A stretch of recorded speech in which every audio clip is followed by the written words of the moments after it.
It was 1967, and it was a time that had followed great suffering and conflict in parts of this country. And even though my stepfather had served in the army, the violence and killing during that time of political upheaval was largely unknown to me because it was unspoken by my Indonesian family and friends. In my household, like so many others across Indonesia, the memories of that time were an invisible presence. Indonesians had their independence, but oftentimes they were afraid to speak their minds about issues. In the years since then, Indonesia has charted its own course through an extraordinary democratic transformation, from the rule of an iron fist to the rule of the people. In recent years, the world has watched with hope and admiration as Indonesians embraced the peaceful transfer of power and the direct election of leaders.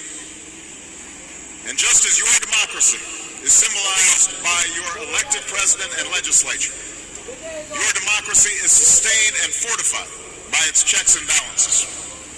A dynamic civil society, political parties and unions, a vibrant media, and engaged citizens who have ensured that in Indonesia there will be no turning back from democracy. But even as this land of my youth has changed in so many ways, those things that I learned to love about Indonesia, that spirit of tolerance that's written into your Constitution, symbolized in mosques and churches and temples standing alongside each other. That spirit that's embodied in your people, that still lives on.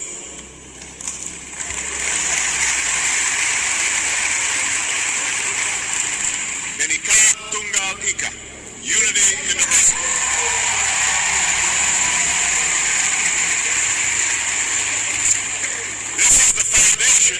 Of Indonesia's example to the world. And this is why Indonesia will play such an important part in the 21st century. So today, I return to Indonesia as a friend, but also as a president who seeks a deep and enduring partnership between our two countries.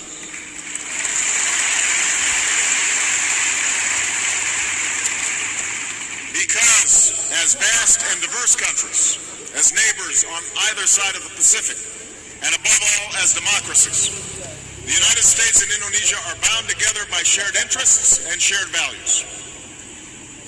Yesterday, President Yudhoyono and I announced a new comprehensive partnership between the United States and Indonesia. We are increasing ties between our governments in many different areas. And just as importantly, we are increasing ties among our people. This is a partnership of equals, grounded in mutual interests and mutual respect. So with the rest of my time today, I'd like to talk about why the story I just told, the story of Indonesia since the days when I lived here, is so important to the United States and to the world. I will focus on three areas that are closely related and fundamental to human progress: development, democracy, and religious faith. First, the friendship between the United States and Indonesia can advance our mutual interest in development. When I moved to Indonesia, it would have been hard to imagine a future in which the prosperity of families in Chicago and Jakarta would be connected. But our economies are now global, and Indonesians have experienced both the promise and the perils of globalization. From the shock of the Asian financial crisis in the 90s, to the millions lifted out of poverty because of increased trade and commerce. And what that means, and what we learned in the recent economic crisis, is that we have a stake in each other's success. America has a stake in Indonesia growing and developing with prosperity that is broadly shared among the Indonesian people. Because a rising middle class here in Indonesia means new markets for our goods, for goods coming from Indonesia. So we are investing more in Indonesia, and our exports have grown by nearly 50%. And we are opening doors for Americans and Indonesians to do business with one another.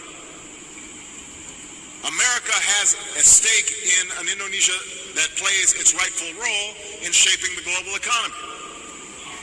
Gone are the days when 7 or 8 countries would come together to determine the direction of global markets. That's why the G20 is now the center of international economic cooperation, so that emerging economies like Indonesia have a greater voice and also bear greater responsibility for guiding the global economy. And through its leadership of the G20's anti-corruption group, Indonesia should lead on the world stage and by example in embracing transparency and accountability.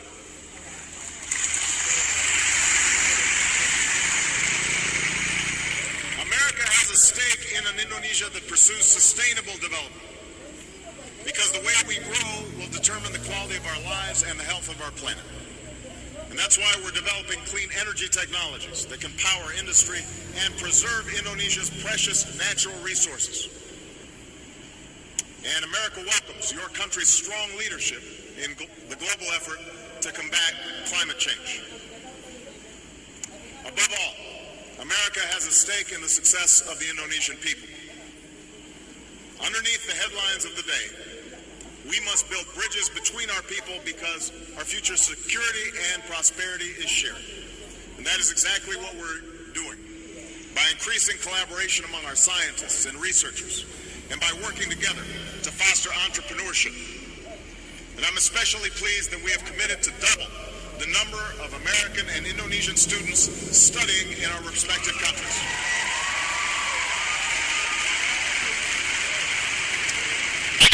Countries that emerged from colonial rule in the last century, Indonesia struggled and sacrificed for the right to determine your destiny. That is what Heroes Day is all about. An Indonesia that belongs to Indonesians. But you also ultimately decided that freedom cannot mean replacing the strong hand of a colonizer with a strong man of your own. Of course, democracy is messy. Not everyone likes the results of every election. You go through your ups and downs. But the journey is worthwhile, and it goes beyond casting a ballot. It takes strong institutions to check the concentration of power. It takes open markets to allow individuals to thrive. It takes a free press and an independent justice system to root out abuses and excess, and to insist on accountability. It takes open society and active citizens to reject inequality and injustice.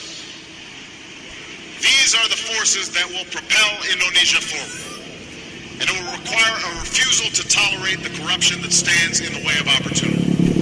A commitment to transparency that gives every Indonesian a stake in their government, and a belief that the freedom of Indonesians have fought for is what holds this great nation together. That is the message of the Indonesians who have advanced this democratic story. From those who fought in the Battle of Surabaya 55 years ago today, to the students who marched peacefully for democracy in the 1990s, to leaders who have embraced the peaceful transition of power in this young century. Because ultimately, it will be the rights of citizens that will stitch together this remarkable Nusantara that stretches from Sabang to Merauke. On insistence that every child born in this country should be treated equally, whether they come from Java or Aceh, from Bali or Papua. All Indonesians have equal rights. That effort extends to the example that Indonesia is now setting abroad.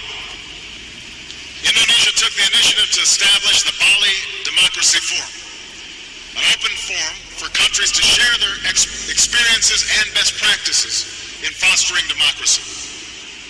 Indonesia has also been at the forefront of